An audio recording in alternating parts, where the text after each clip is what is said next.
He started as a revolutionary hero and a hugely popular revolutionary hero. He was one of the great stars of the show. He'd spent 10 years on Robben Island in the 60s and early 70s. He was known then as being the great lifter of morale. Well, I spoke to one of his former comrades who said when they went on the boat to Robben Island, they were all terribly depressed. They thought it's all over. The apartheid regimes crushed them. He was singing to lift their spirits up.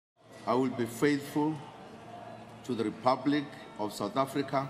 Amazingly, he did become president. I say amazingly, he had something like 700 counts of corruption hanging over him, but he outmaneuvered his rival, Thabo Mbeki, who was Nelson Mandela's successor. And he partly did that via his people skills. He was brilliant at going around the country and making people feel good about things.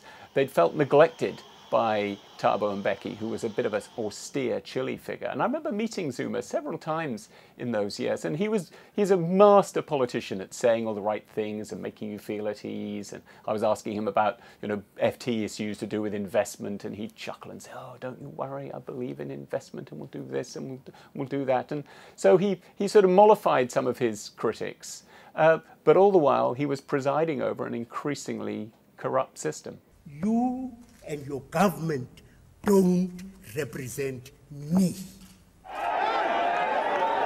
In the end, he did tragically turn into a stereotype of an autocratic leader who increasingly is blurring the divide, or was blurring the divide, between ruling party and state. The fact that South Africa has managed to reject him is unbelievably important. This really is a line in the sand. If he had stayed on in power and then managed to get one of his backers to succeed him, that would have been an utter disaster. As it is, this is a potential turning point.